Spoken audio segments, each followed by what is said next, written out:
Normally, these things, somebody introduces you, but they said this morning, Rick, you're on your own. So I'm here to introduce myself, Hedrick Smith, class of 55, and there are a lot of...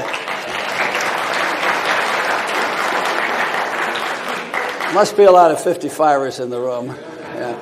There are a lot of wonderful Williams people in the room, and I just want to say before I get into the substance of my talk, what a wonderful place this is. A little crisp this morning. 26, they told me I got up. I didn't bring anything anywhere near warm enough to be here. But this gorgeous, gorgeous campus, this wonderful institution, I had the fun and the privilege not only of being in the class, but serving on the Board of Trustees for 15 years. They're meeting this morning, having a very important meeting. I wanted to get in on it, but I can't quite dovetail the schedules here and there. But let me say how happy I am that there's so many of you. I'm astonished how many there are. I thought, what are we going to have, 25, 40 people here this morning? And look at you all. You're in for a ride this morning, because I was in for a ride when I wrote this book. I need to confess to you at the start, this is not the book that I set out to write. Not a book with this title, Who Stole the American Dream? I signed a contract with Random House a couple of years ago. I've been working on this book 2.5 years, to write a book called The Dream at Risk, because in 2009 when I started out, we all knew the middle class was in trouble. We knew America was in trouble. Unemployment was rising. Remember these days? 600,000 new people were being laid off each month. Foreclosures were mounting. I got up to several million foreclosures, families foreclosed out of their homes. People were worried about whether or not they could save for their retirement, whether they could save for their kids' education. We knew the country was in trouble. And I didn't know why. I didn't really understand fully. I'm one of those guys who has to keep asking questions. I guess you can ask Luther Mansfield and Charlie Keller about that. I kept asking questions in class. They asked questions, but we asked some questions back. And I've never stopped asking questions. It's a lot of fun doing that. And getting paid for it, too. But I wanted to understand how we had moved from an era which, those of you looking around the room and the color of your hair, can remember that we had an era of middle-class prosperity. Had an era of middle-class power, had an era where Richard Nixon could go to that famous kitchen debate with Nikita Khrushchev in 1959, in the kitchen exhibition at the American exhibition in Moscow. And Khrushchev, the boss of the Communist Party and the Prime Minister of the Soviet Union, could say to Nixon, we're going to build a classless society. And Nixon stuck his finger right in Khrushchev's eye and said, we have a classless society. Now, that's overdoing it. We've always had inequality in America, and we accept inequality. We think it's natural. It's a reward for hard work and talent and intelligence and commitment. Not like we have today, but we had it. But we could say we had a classless society. It was an incredible period. How do we go from that to where we are now with these gaping inequalities in our economy, an economy that keeps having stuttering trouble getting out of each successive recession? How do we go from effective bipartisan politics, where 65 Republicans in the House and 13 Republicans in the Senate could vote for Lyndon Johnson's Medicare program, and where the Republican alternative was very close to what the Democratic majority had proposed, to a point where you have a new health care bill passed and not a single Republican votes for it. And I'm not faulting the party. I'm talking about where we got to in our politics. How do we get to polarized gridlock from effective bipartisanship? Those are the questions that were bothering me.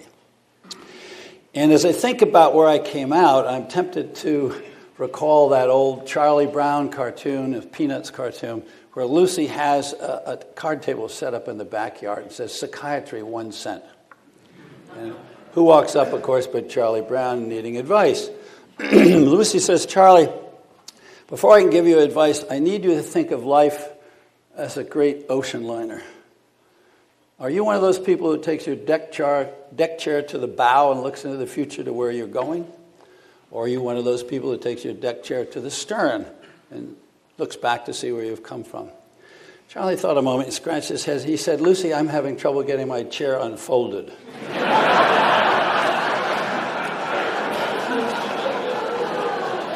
Well, that's we're having a little trouble getting our chair unfolded at the moment, I think. But more seriously, you'll see in the front of my book, if you happen to pick it up, a couple of other people quoted in a slightly more serious vein, but making somewhat the same point. Louis Brandeis, about a century ago, before he was put on the Supreme Court by Woodrow Wilson, had this to say: "We must make our choice. We may have democracy, or we may have wealth concentrated in the hands of a few, but we can't have both." Worth pondering. And then another very eloquent gentleman, John Gardner, after leaving the cabinet of Lyndon Johnson and helping to found and run Common Cause, the public advocacy group, said, listen to these words, they're so eloquent. "We are treading the edge of a precipice here. Civilizations die of disenchantment. If enough people doubt their society, the whole venture falls apart.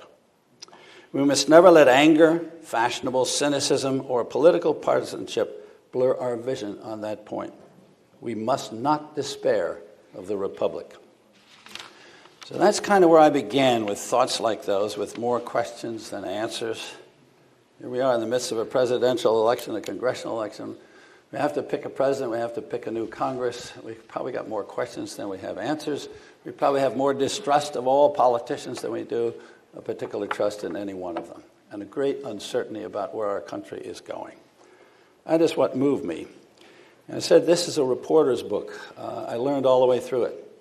I think we all know, if we're honest with ourselves as reporters, we're covering history on the fly. There are gaps in our reporting. We don't see the trends. We don't see the patterns. And we don't have time to go back and fill them in. And that's what I've tried to do in this book, go back and fill them in. I did it really basically first for me, then for my kids, then for my grandchildren, and then for the rest of you. And it's interesting what you see when you go back and take a look, because a lot of the stuff that I'm writing about and reporting about is material that I covered before, and that in some ways I should have seen better at the time I was living through it. So it's both a discovery, and therefore it's exciting, and it's an embarrassment, because I had to admit there were lots of things that were very important that I didn't see. And the advantage of going back and taking a look and seeing these patterns is that you get a picture that's quite different than what you had when you lived through it.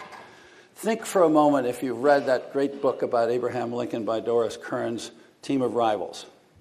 I remember thinking as I picked the book up, and Susan and I, my wife and I, read aloud. We read that book aloud. We read 70 or 80 books aloud, but that's one of them we chose to read aloud to each other.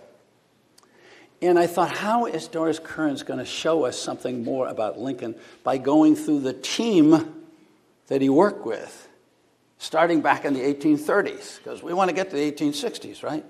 She takes us through the 1830s, and the 1840s, the 1850s, the 1860s. And what you see is American history unfolding, and you get a greater understanding, a greater perspective on what has happened. And I'm about to get some kind of interruption here from something electronic. Having done a lot of documentaries, I can tell you, everybody thinks pictures are the problem. It's always sound that's the problem. But she took us all. By the time you get to the 1860s and you see Lincoln operating, not only dealing with the Civil War, but dealing with these egos in his cabinet, people who were actually more prominent than he as he was rising up through the years. You realize what a challenge it is, and then you begin to realize what a genius he was, a political genius, in addition to being an enormously moral and wise human being.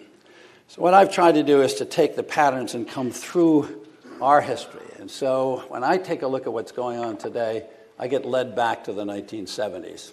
And I don't take you literally decade by decade, but I start in the 70s and come forward. And I'm going to share with you some of my discoveries, but some of them were very simple. I didn't realize till I started looking into it that the main victims of subprime mortgages were people who deserved prime mortgages. Good, solid, middle-class borrowers that got talked into, cajoled into, duped into, hoodwinked into, taking loans that were to their great disadvantage. They made lots of money for the mortgage brokers and for the banks, but they were terrible for the people who took them out. And some of them, 15 million or so, are still stuck in those bad loans. I didn't realize that the middle-class homeowners in America had lost $6 trillion in accumulated wealth in their home equity before the housing bubble had completely busted. I didn't realize that the 401k system was never intended to be a retirement system for the country. I hadn't stopped to think that, in fact, the tax rate doesn't really have much to do with growth. That the best growth this country enjoyed was back under the Eisenhower period, when the maximum marginal tax rate was 92%, and under John F. Kennedy, when the maximum marginal tax rate was 77%, and that we have enjoyed the worst growth in 7 decades under George W. Bush, Republican, and Barack Obama, Democrat, when the maximum tax rate was 35%. We even had better growth rates under Bill Clinton, when the tax rate was nearly 40%, and he handed down a budget surplus to George W. Bush. We've forgotten those things, and I needed that reminder. I didn't realize the political role played by Lewis Powell, one of our prominent Supreme Court justices. I'm going to come back to that. But let me go back to Eisenhower and Kennedy for a moment.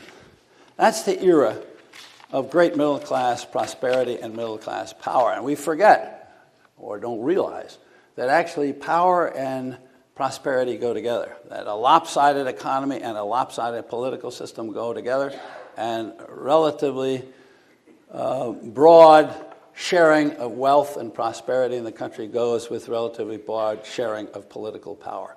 Very, very important thing to stop and think about and to realize. I mentioned Nixon before having the debate with Khrushchev and saying America had a classless society. What economists call that is the Great Convergence. And what they mean by the Great Convergence is that the level of incomes at the top are not that far away from the level of incomes in the middle, and they're not that far away from the level of incomes at the bottom. And actually, economists have done a whole lot of studies, and they have found out that the best growth rates for this country in its history, and the best growth rates for countries internationally, is when you have the convergence. That, in fact, when you have great inequalities of income, it's destructive to growth. It's a drag on growth, and they can actually plot it. You can actually see it on graphs. I don't have them in my book, but I've seen them, and I'm talking about them. It's very important for us to understand that, because we're hearing very different things today in our public discussion. And I don't particularly want to get into the campaign. I just want to lay out what I've learned about our history and the way our economy works. The economy worked extraordinarily well back in the 40s, 50s, 60s, and 70s in this country. Not just because America was astride the world, the colossus after World War II, with our enemies in Japan and Germany and our allies in Russia prostrate from the cost of war and the devastation of war. But by the 1960s, they had pretty well recovered from that, and we still thrived. And we thrived in part because of this shared prosperity. We had business leaders like Charlie Wilson of General Motors and Reg Jones at General Electric and Frank Abrams of Standard Oil of New Jersey. And they believed in sharing the wealth. That was part of the business ethos of that time. It was a time that some of us may remember when we were reading Ken Galbraith's book, The Industrial States, back in our days in college. They believed in what they called stakeholder capitalism, and that word is terribly important, stakeholder.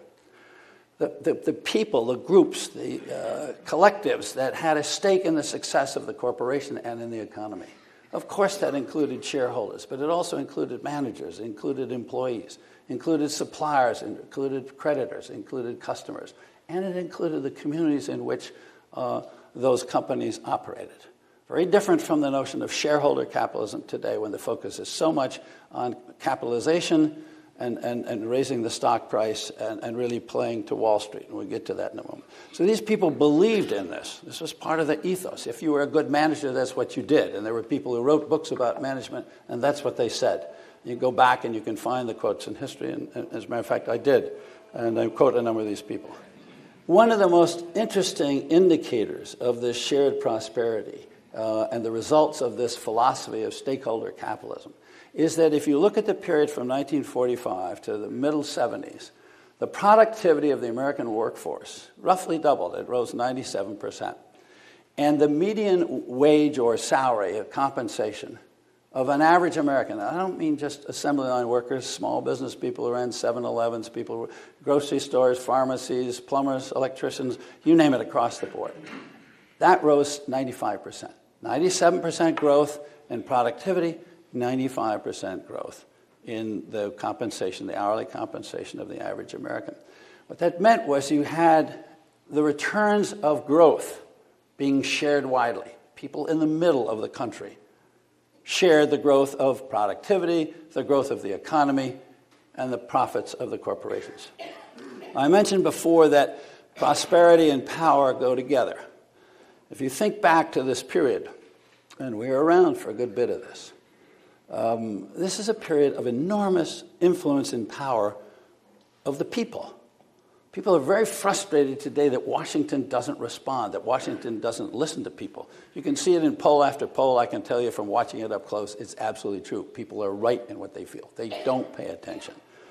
They're not listening. They're not paying attention. But back in the 50s and 60s and 70s, they were paying very close attention. Think of the environmental movement. On April 22nd, 1970, 20 million Americans were involved in one kind of protest or another about the fouling of the nation's air and waters.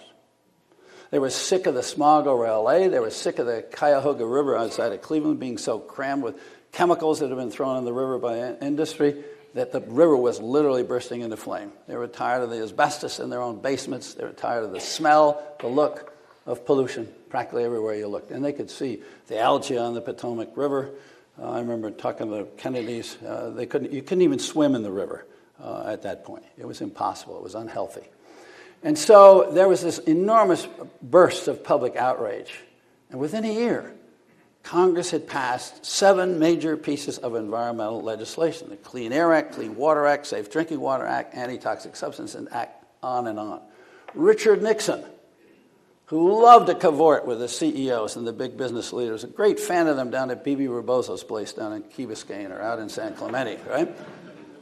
No tree-hugging environmentalist was he. In fact, I've talked to Bill Ruckelshaus. It's fascinating. I've got some quotes from Bill Ruckelshaus, who's a friend of mine, who was the first head of the EPA. And he talks about how hard it was to get Nixon even interested in the environment. He said he didn't care a bit about it, but he did all that stuff. He set up the EPA, set up the Council on Environmental Quality. Why? Because he was responding to public pressure. He had to move in that direction. As Ruckelshaus said to me, that's the way democracy is supposed to work. So environmental movement, civil rights movement, right through the 1960s. I covered the freedom rides. I covered the sit-ins in Nashville, all around the South. I covered all kinds of protests, Birmingham, Alabama, the bombings, all that kind of stuff. The March on Washington, which I think was one of the great festivals of democracy in my lifetime. All that pressure, a year after the March on Washington, August 28, 1963, Congress passed the Civil Rights Act, breaking the Southern filibuster, which had been going on for a decade or more. A year later, they passed the Voting Rights Act.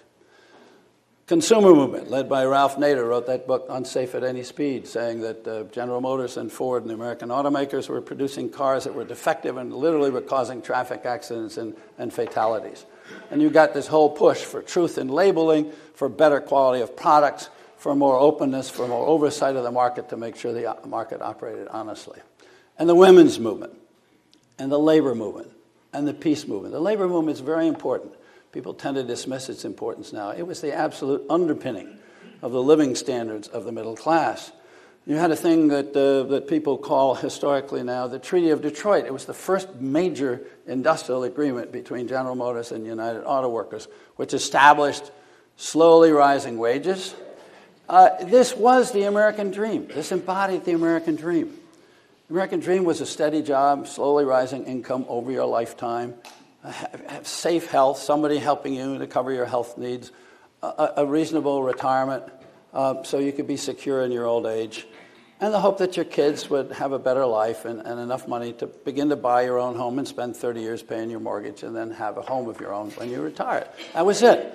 And that was embodied in that contract. And it was copied by Ford and Chrysler and U.S. Steel and the rubber industry and the atomic industry and the electrical industry.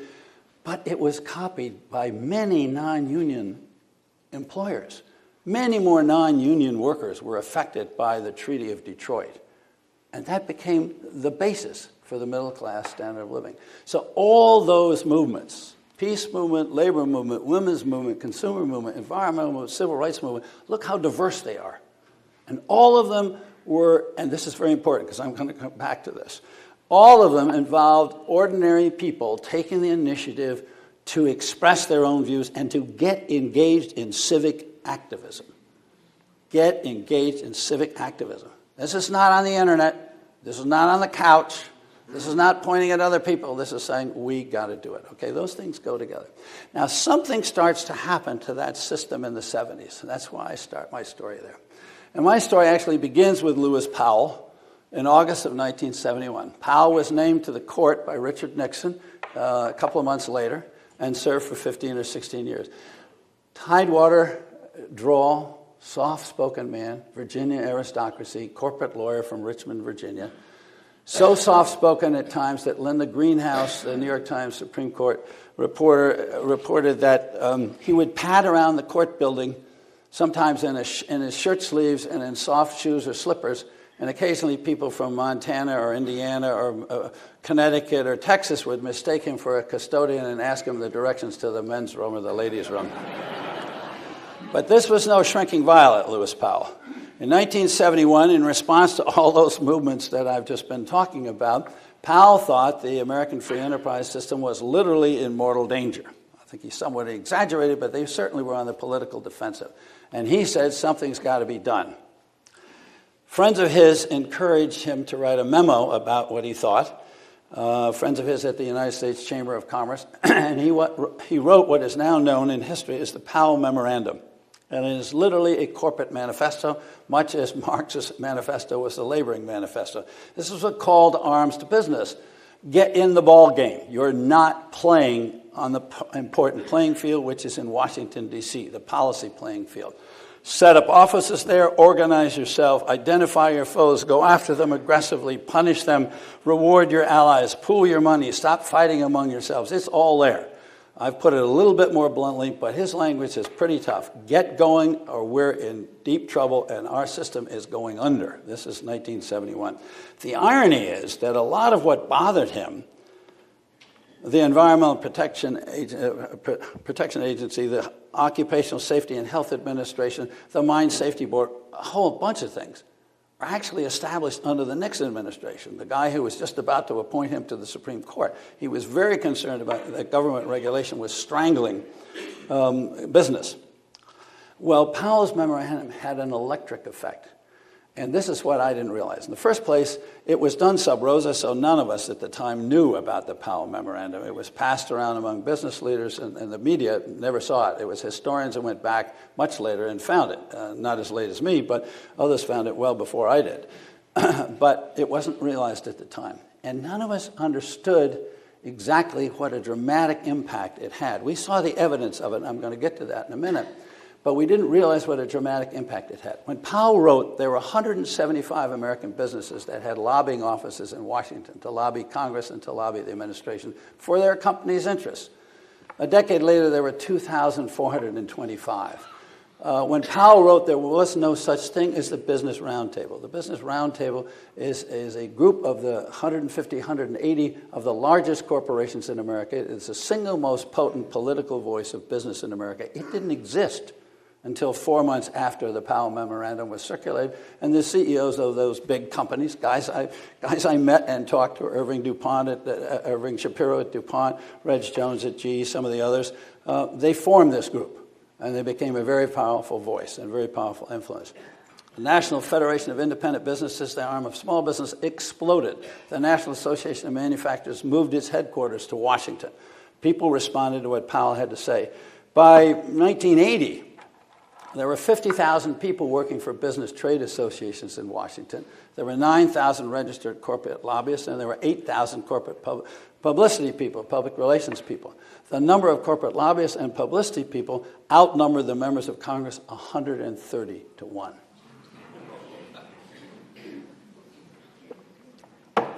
And that was Powell's army, and it had enormous impact. Now, we began to see that impact without realizing there was such a thing as Powell's army. And what's interesting, when I went back in it, like everybody else, or like a lot of other people, I better say, I thought the real change, the pivotal change in American history during my lifetime as a reporter in Washington over the last 50 years occurred after Ronald Reagan's election and when he took office in 1981. In fact, the pivotal moment was 2 or 3 years earlier. The most pivotal Congress in the last 50 years was the Congress of 1978.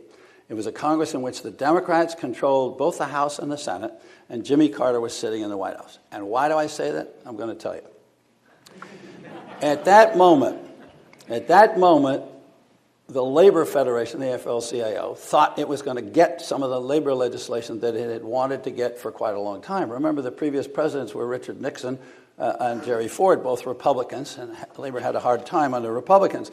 So they thought they were going to get labor law reform. Ralph Nader thought he was going to get and the consumer movement thought they were going to get the Consumer Protection Bureau that they had long wanted. That legislation never came out of Congress. Powell's army simply smothered it. Consumer legislation died in the House, labor legislation died in the Senate. But business got a lot more than that. They got several things. First thing they got was the 401k. I don't know if you all know why it's called a 401k. No, I see a few no's. Okay, 401 provisions down in the tax code, and then under the 401st provision, A, B, C, D, all the way down to K. Does that tell you how tiny and obscure that provision was? Right. Okay, what that means is there were only about 3 people in the entire Congress who even knew it was in the legislation. It was put in there by a guy named Barbara Conable, upstate New York Republican, ranking Republican on the House Ways and Means Committee, an excellent congressman, guy I knew well, talked to often, used him as a source. He happened to have Xerox and Kodak headquarters in his home district in Rochester, New York. And they said, look, Barbara, we want to give our executives an additional profit-sharing retirement bonus every year, and we'd like a tax shelter for it. Done, said Conable. Done. Puts it in. His staff guy knows it. Probably the ranking Republican staff guy on the House Ways and Means Committee knows what it is. Nobody else knows. There are no stories about the 401k when it goes in there, right? It's done as a favor to those 2 companies. That stuff is done all the time, and it's totally lost in Washington news coverage. Nobody knows about it except a few key lobbyists and a few key members, okay? It mushrooms into something much different. It has an enormous long-term impact, which I may not have time to go into, but let me just say it shifted by the time it got pushed by the mutual funds, some of whose representatives are undoubtedly in the room today. Power to the people, do-it-yourself retirement. Why let your boss do it? Everybody can do it. It's easy. It looked easy in the 1990s. It became really tough in the 2000s. And it's been a disaster. But it shifted hundreds of billions of dollars off the corporate books and onto the books of individuals. Big impact on the middle class as you work it through history. Second thing that happened was they changed the corporate bankruptcy law. Under the old bankruptcy, and this sounds like really wonkish stuff, but it has enormous impact economically, very widespread impact. The corporate bankruptcy law in the old days used to turn a bankrupt corporation, once it files, into the hands of a bankruptcy referee or a trustee. Reason being, bankruptcy is painful. Everybody's going to lose something. Employers, shareholders, workers, creditors, everybody's going to take a hit. So if you put it in the hands of a neutral, they'll parcel out the pain somewhat fairly. And usually it was a CEO, retired CEO of some other company who knew business, knew how to run business, but just simply wasn't involved in the corporation. They changed the bankruptcy law so that the management of the existing corporation remained in control of the corporation and in control of the bankruptcy process. When you flash forward to the 90s and the 2000s and you watch the slew of bankruptcies from Republic Steel, Bethlehem Steel, Weirton Steel, United Airlines, Delta Airlines, now American Airlines, and so forth, just rippling through industries, management comes out all right in the end, and the real hit is taken. The biggest hit is taken by the shareholders who were invested in the company that went bust. But the second, and that happened under the old system. But under the new system, the biggest decisive hit from the bankruptcy court happened to the employees, to the labor unions. And in the United Airlines case, the employees lost $4 billion worth of wages, health benefits, retirement benefits, and so forth. And that's a pattern that's seen again and again. So that was something we didn't recognize, and it was enormously important. The third thing that was done in that Congress of 1978 was they blew the lid off interest rates. Up until then, various states, and Massachusetts was certainly one of them, had usury laws which set a limit on what you could charge on a mortgage loan or an auto loan or a student loan. And then they passed a federal law which overruled all those state laws. That set up the playing field for subprime. Because up until that time, and it was pushed by the Wall Street banks and by other banks, Up until that time, Wall Street banks and other banks said, why should we loan to people who are bad risk? We can't charge a high enough rate of interest to compensate us for the likelihood that some of those loans are going to fail. So if you blow the lid off and instead of charging 7%, you can charge 20%, then your profit margins begin to change and it becomes attractive.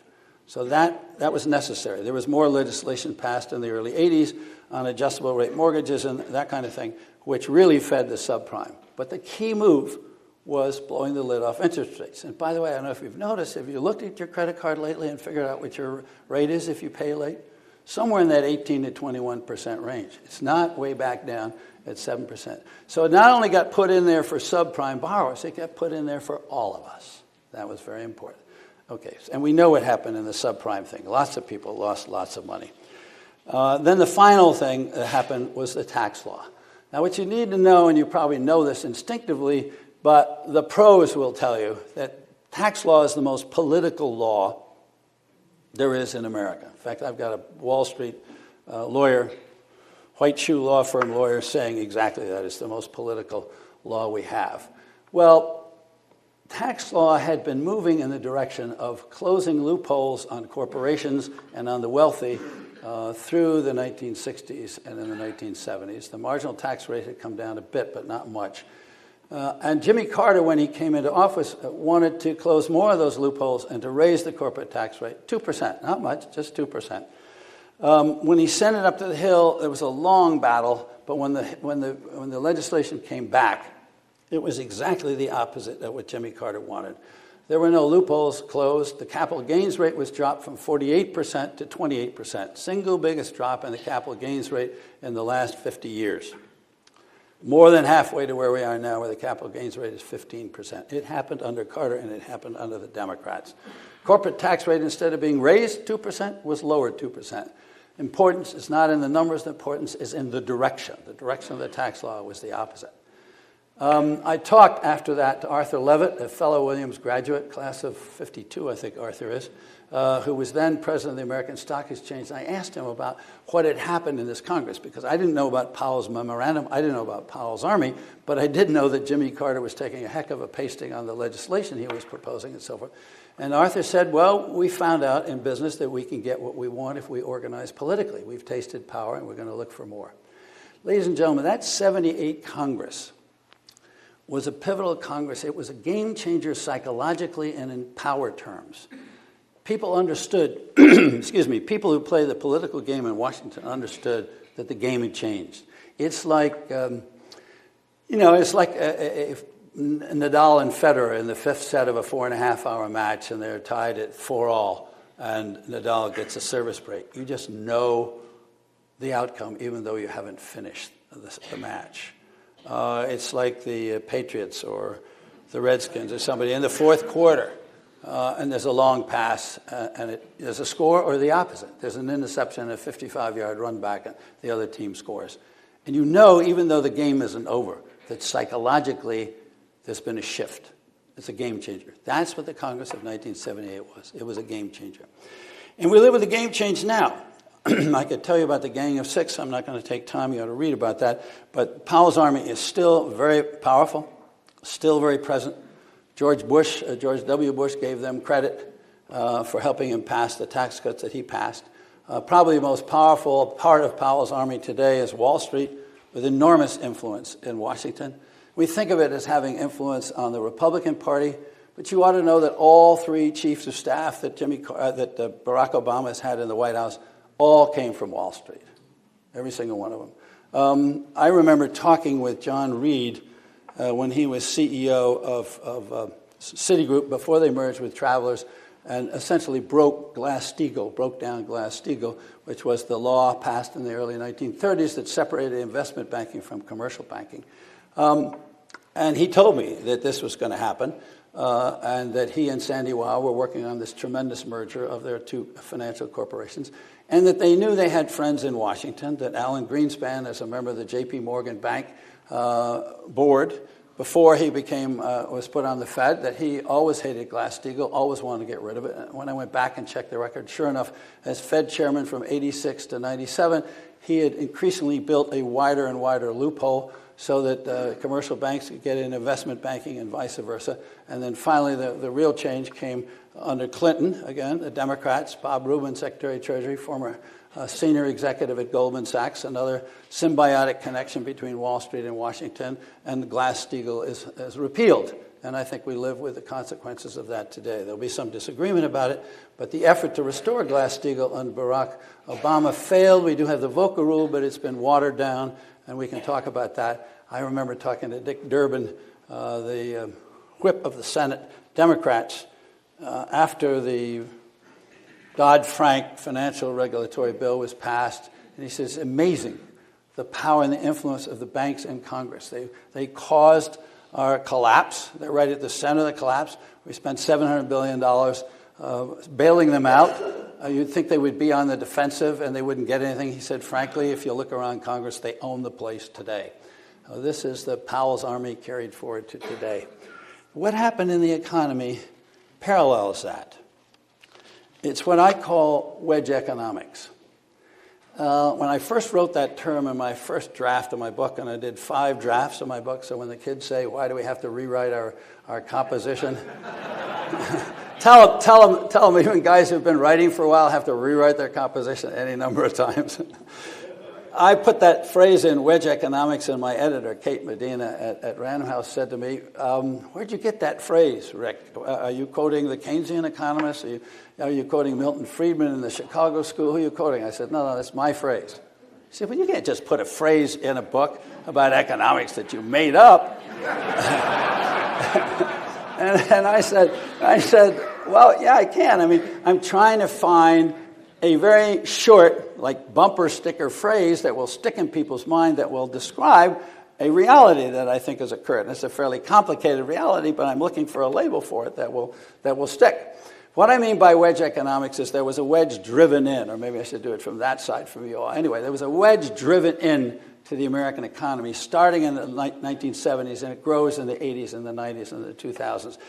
So that the results that occur at the top of the economy, when you look at the aggregate gains of the economy, growth in productivity, economic growth, and corporate profitability, it doesn't get shared. It doesn't get passed down. There's a wedge. There's a cutoff between those performances. So when we talk about it, you look at the Wall Street Journal or the New York Times or whatever it is you read or listen to, and you see the overall picture looks good, you have to go way down and find out where there's so many people unhappy. Well, we have clear statistics today that help us understand that. 27 million people are either unemployed, part-time unemployed against their will, or they've dropped out of the labor market. So that's a way of seeing the wedge. But the wedge is far more profound than that. It affects people in the middle who are working, who are sitting in homes, who look as though they're doing fairly well off. As a matter of fact, I remember the Pew Charitable Trust have a Center for the Public and the Media.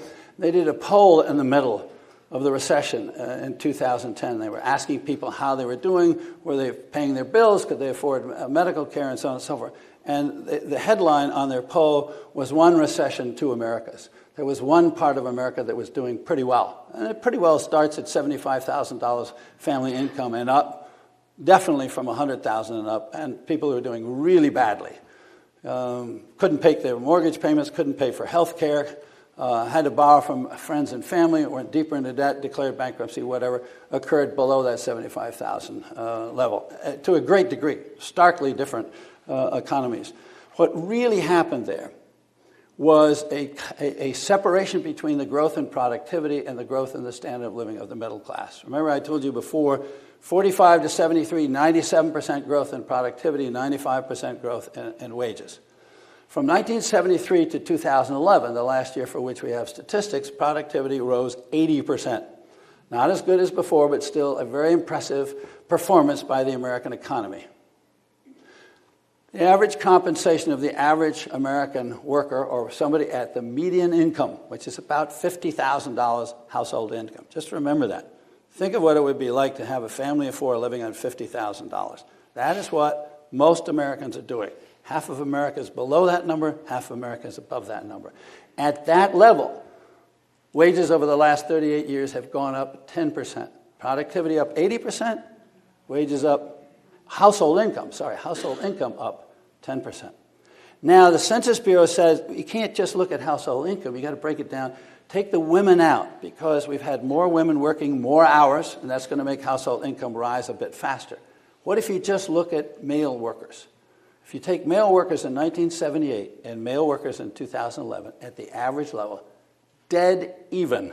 In fact, a little bit lower in 2011 than in 1978. That is 3 decades of going nowhere. CEO pay has risen about 350, 400%. The return of income to people in the top 1%, 600%. In the middle, 0. 0, 600%. That's what I'm talking about when I'm talking about wedge economics. And why does that happen? It happens for several reasons, but one reason is that there is a tremendous change in the business ethos. I spent some time, and I tell some stories about Al Dunlop, Chainsaw Al, a guy who was famous for going into companies and turning them around by usually cutting divisions, selling off plants, moving factories overseas to Mexico and elsewhere. And Dunlop was very clear. He kept a stock ticker right outside his office. He says, my job is to get that stock price up. My job is to return higher earnings, a higher price, and higher earnings for the people who own this company. That's my job. That's not stakeholder capitalism. That's shareholder capitalism. Jack Welch was the ultimate manager, the gold standard, depending upon whether you quote Business Week or Fortune magazine, or as the Newsweek put it, they put a cover in the late 90s called The Hitman, and they went through, Welch was at the top, but they went through the leaders of major corporations in America and the number of jobs they had cut. Welch cut 130,000 jobs, a quarter of the GE workforce. I was struck by one quote from a senior executive at General Electric. I just remember, Jack Welch was regarded as the gold standard, the ideal corporate leader by other corporate leaders, okay? Senior executive at GE says, working for Jack Welch is like war. Somebody is always getting hurt. Now, this is a guy who was part of his team. People at the laboring level felt about it very, very differently. Welch simply didn't buy what his predecessor bought. Reg Jones was his immediate predecessor. He was a stakeholder CEO. And Jack Welch, who took over literally the next day, was a shareholder CEO. So it happened almost that fast. It happened that fast at GE, but it happens more slowly in America. But overall, we had a big change in what the objectives were of the top people. And we had a tremendous change in the sharing of prosperity. Now, there are going to be people who say to you, as they said to me while I was doing the research, look, Rick, this is the way the world goes. This is technology. This is market forces at work. This is globalization. There's no resisting this. The people at the top are getting paid the way they should be paid. It's their talent. It's their hard work. Although I'm not quite clear why a CEO today should be worth 360 times what an average worker is worth, whereas back in Charlie Wilson's day, when presumably CEOs worked just as hard, they were only worth 40 times what an average worker made. So there's a tremendous change in the notion of what is good pay for people at the top from what it used to be before. But let's deal with a larger issue. This is the world. This is the way it's going. I have to tell you, I bought that argument for quite a while. I thought there was some... Certainly it looked that way. It was clear that globalization and technology were disrupting industries, were closing plants, were causing havoc, and particularly in states like Ohio and North Carolina and California and Texas and so forth. And then somebody said, why don't you take a look at some other countries? Do you see the same things going on in other countries that you see in the United States? Well, yes, you do to some degree. There is a bit more inequality of income, but there's no other country that looks like ours in terms of inequality of income today. The Organization of Economic Cooperation and Development, the OECD, which has 34 of the world's most advanced economies in it, it ranks economies by inequality of income. We rank 32nd, or we rank 3rd, depending upon which way you want to count it. Only Mexico and Chile have more inequality of income than we do. So if you're worried about America becoming a banana republic, you can stop worrying. We're already there. Not funny, but has to be recognized. Citigroup, putting out a slick investment brochure for its top investment clients in 2005 and subsequent ones in 2006, called America a plutonomy. Plutonomy is like a plutocracy, except it's in the economy. A plutocracy is where the plutocrats, the people at the top, run the political system. A plutonomy is an economic system where the people at the top run the economy. That is Citigroup's advice. And Citigroup then says to its top investors, its wealthiest investors, don't bother investing in companies that produce for the middle class. Don't even bother investing in companies that produce for the upper middle class. The wealth is so concentrated, the market is so dominated by the wealthy, who have roughly 40% of the nation's spending power in the top 1 or 2% of the country. That's where your money should be. Your money should be going into Tiffany's and other places like that that are catering to this part of the market. And Advertising Age says the same thing to marketers. Citigroup compared the United States today to 16th century Spain. Citigroup. Okay? So the inequalities are enormous. So what about these other countries? So I start looking around, and what I come across is Germany. Now, we're all conscious of Germany today because they're telling the Greeks and everybody else what to do in their economies. But they're doing it for a reason, because the Germans have done extremely well. Now, what's interesting is how the Germans have done extremely well. We're told by American companies, by places like Caterpillar and elsewhere, they can't possibly raise the wages of their workers because they can't compete globally. It'll make their products price non-competitive, okay? German major companies have raised wages of the German middle-class workers 5 times faster than the United States since 1985. Okay? 5 times faster. Haven't noticed that Daimler-Benz or BMW or Siemens or Airbus are not doing well in the global marketplace. So maybe then you say, well, maybe those are smart companies. Maybe they got something going on there that we can't see. The country must be in worse shape. You can't run a country and compete globally. Look at China. Look at India. Look at those wages over there. Look at the Asian tigers. Germans must be in bad shape. In the last decade, the United States racked up $6 trillion of foreign trade deficits. We bought $6 trillion more than we sold. And at the same time, Germany had a $2 trillion trade surplus. They sold $2 trillion more than we did. They must be doing something that's not so bad over there. Then the next thing that's interesting is we're told, look, manufacturing is dead in this country. We've got to become a service economy. We used to be an agricultural economy, then we became a manufacturing economy. Now we're a service economy. Get with it, get modern. Kids, go learn knowledge skills, get onto the internet, don't bother with manufacturing. Well, manufacturing is very important for a country. It's very important because for the middle class, those manufacturing jobs are the best paying, solid, steady jobs there are. But not only for them, but for all the engineers and the designers and the PR people and the advertising people and the grocery stores and the real estate agents, all those other people. They have a multiplying effect of either from somewhere between 2.5 and 5. For every manufacturing jobs, you get 2.5 other jobs or 5 other jobs. Economists differ in their estimates, but they don't differ that there's a very important multiplying effect. So while we've been working our way through this wedge economics period, what people like to call, quote, the new economy, as if new means better. New does not mean better. Our manufacturing workforce has declined to 9% of our total workforce. In Germany, it's 21%. So how come they can have twice as many people in the best jobs when we can't? How come they can have a trade surplus and we can't? How come they can pay? And German middle-class workers are paid better than American middle-class workers on average. They work shorter hours and shorter years. How can that be? I'm only going to tell you a couple of things quickly because I need to stop. I've been talking too long. One thing is that labor and management in Germany have gotten together, and they've tried to work together to figure out how to keep the best jobs, the best high-end jobs in Germany, and just let the low-end jobs get offshored. Now, you need to know German trade unions are very powerful, and they sit on the boards of directors of major German companies. And I think most American CEOs would tell you that's impossible, we can't possibly work that way. Well, there are some advantages to that. You can work some things out.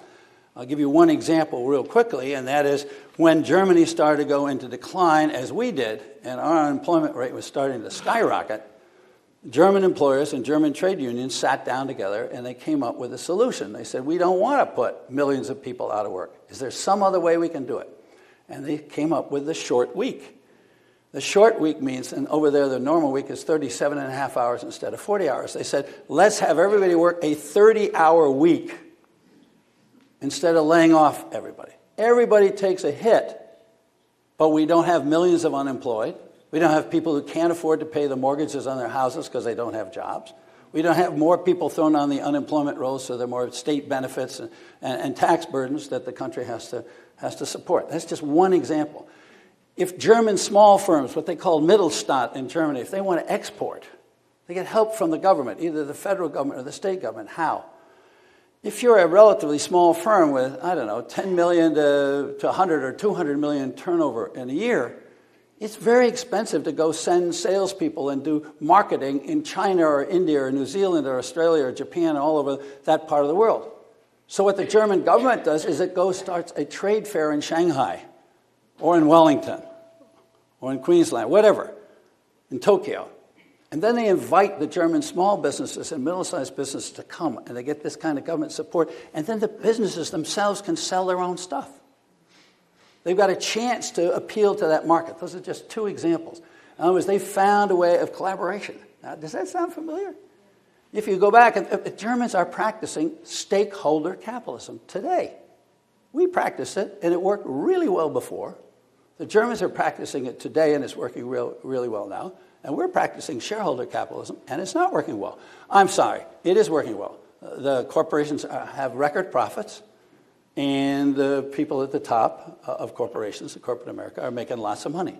But for the country as a whole, it's not working. We have a systemic problem. If you look at what's happened to our economic development over the last 20 years or so, you'll see something very interesting. It goes beyond the debates we're having on October 3rd and October 16th and so forth before our election. Way beyond it. Prior to 1990, it took, on average, about 20 months for the United States to go from the bottom of a recession back up to the level it was at before they went into recession. I'm talking about it in terms of unemployment. If it was 5% unemployment before, it took 20 months to get there. In the recession of 1991 to 93, it took 26 months. In the recession of 2001 to 2003, it took 46 months. In the current recession, we're into it 43 months, and we'll be lucky to get out of it at, say, 60 months. I have no idea what it's going to be. But it's going to be a lot more than the last time. Each time we go into recession, it's taking longer to get out of it. Now, why? Why? Well, the economists that I read say it's because we have weak consumer demand. What powered that economy back at the time of the middle-class prosperity in the 50s, 60s, and 70s was strong consumer demand. That is what's necessary. We don't need capital in the American economy today. Business has been sitting on nearly $2 trillion of capital, of cash. My source is Alan Greenspan. I talked to him about it. Okay? They spent $500 billion last year buying back their own stock because they couldn't figure out what else to do with the money. They weren't building new plants and equipment. It wasn't because they didn't have money. It's they didn't have customers. They didn't have demand. There was a story in the New York Times 10 days ago, left-hand column of the business section.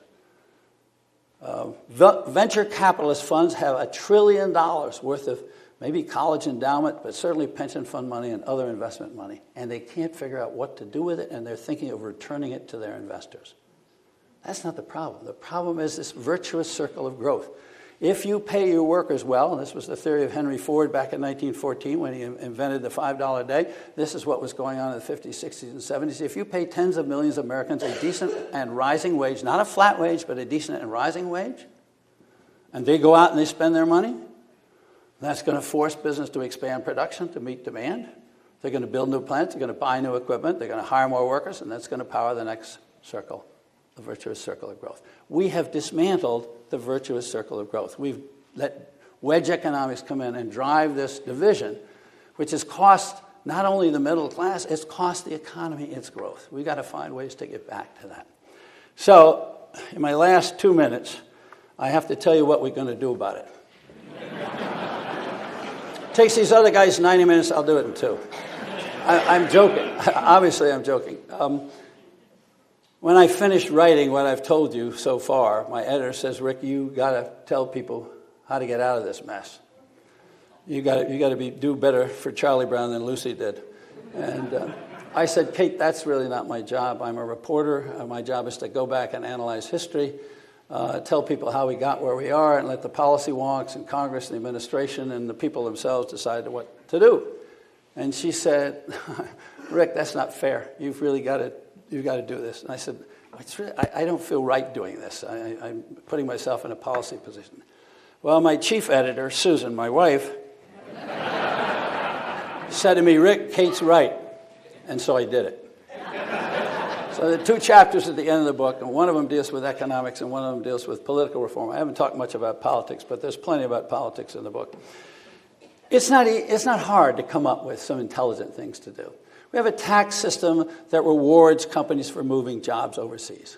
They pay a lower tax rate when they operate overseas than they do in this country. If we want jobs in this country, if we want consumer demand, it simply doesn't make sense to do that. We had 78 major companies in America.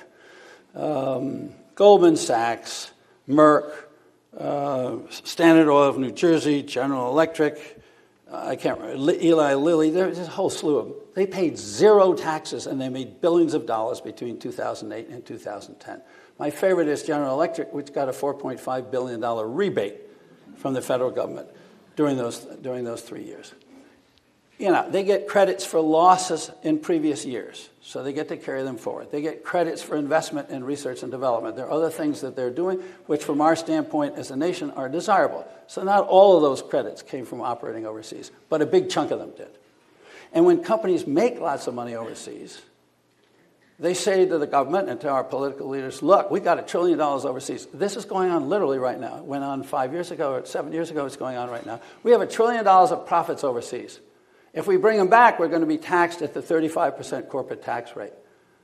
But we don't want to do that. If you want that money back and we can use it to create jobs in America, which sounds great, then we want a lower tax rate. In 2005, they bargained and they got a 5% tax rate.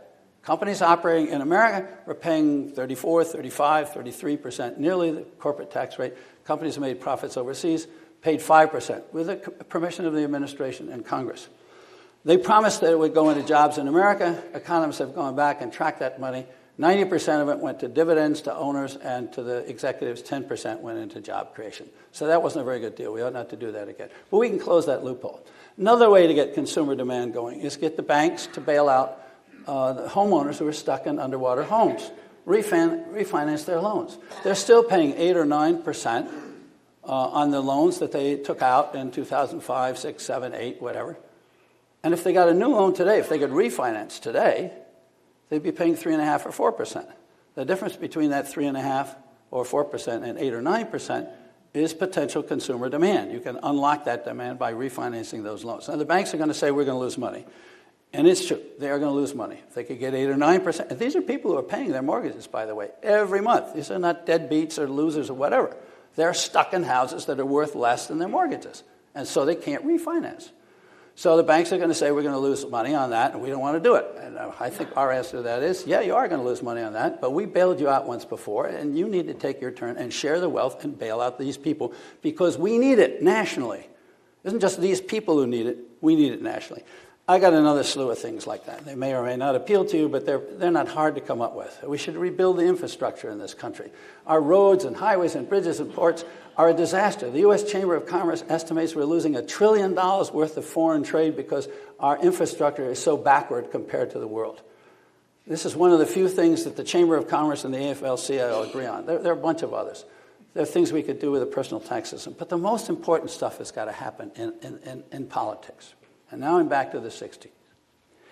Ladies and gentlemen, most of us want Washington to change in one way or another. Let me tell you, it's not going to change if you leave it to them. They like it the way it is. The lobbyists are making scads of money. The people who are paying the lobbyists, $7 billion was spent on lobbying in 2009, 2010. It was one of the great growth industries in America while the economy was in the doldrums. I'm serious. And the spending was lopsided, 65 to 1 in favor of business interests against labor interests, and more than that against consumer interests. I mean, it's a totally lopsided. This is Powell's army carried to the nth degree. now.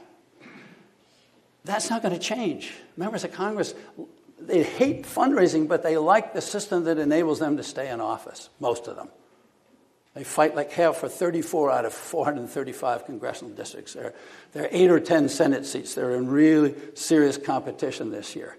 They don't like to be in those states, but most of the rest of them are quite content to carry on the way it is. As long as we talk about our political system in terms of the third-person pronoun, back to English 101, they. As long as we say they've got to fix it, they are not going to do it. The only way it's going to get fixed is if we do it. We got to change the pronoun from them to us, from they to we. We got to go back to where people were in the 1960s. And whenever I say that, people say, Rick, how do we start? The agenda's too big, the other side's too powerful, we haven't done it before.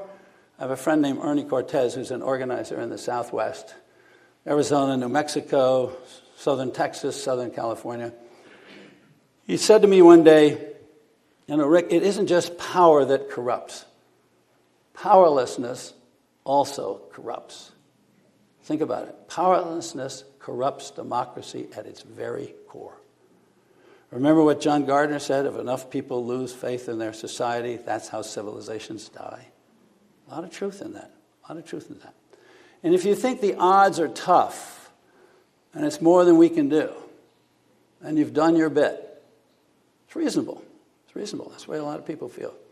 But imagine for a moment if you had been born in a rural county in Alabama back in the 1920s, and the sheriff could arrest anybody he wanted, particularly if they were black. And then you got lucky and you got to move to Montgomery, the state capital. Things were better in Montgomery. But they were still bad. There was still segregation. There was still Black Crow. And your name was Rosa Parks. And every day you went to work, you got on the back of the bus. You went to the back of the bus the way they told you to. And then one day, you got on and you sat in the front of the bus. And when they told you to go to the back of the bus, you said, I ain't going to the back of the bus anymore. I'm done with that. This system's unfair. It doesn't work. It's not right to us people, a lot of us, not just me. And we've got to start protesting against that. They arrested her. That began the Montgomery bus boycott. And then I followed the kids in the sit-ins in Nashville, Tennessee, and Greensboro, North Carolina, and the Freedom Riders on the buses in Alabama and Mississippi. And then I was there on August 28, 1963, which is one of the most inspiring days I ever spent in my life. And Martin Luther King got up and he said, I have a dream. I have a dream that one day my daughters, little black girls, can sit down and eat with little white boys, and that we'll have an equal life. But he said something even more important, although less well remembered. We have come to cash a promissory note from American democracy, that all men, yes, black as well as white, are created equal and entitled to the benefits of life, liberty, and the inalienable rights, of life, liberty, and the pursuit of happiness. That sense of injustice addressed to power is powerful. People have picked up my book and they tell me, Rick, when I read what you've written, I'm depressed. And I say, I'm sorry, I think that's the wrong reaction. You should be outraged. And people are outraged. And I can tell you, talking to people all over this country, and I've just spent time on the West Coast, and I just came back from Denver, and I was up in Boston and Chicago last week, and I'm going to North Carolina next week. A lot of people are angry, but they don't know what to do with their anger. Ladies and gentlemen, we have got to get to the point in this country, and I'm saying this as a citizen, not as a journalist, where, like Rosa Parks, we say, this situation is intolerable. We're not going to the back of the bus. Thank you.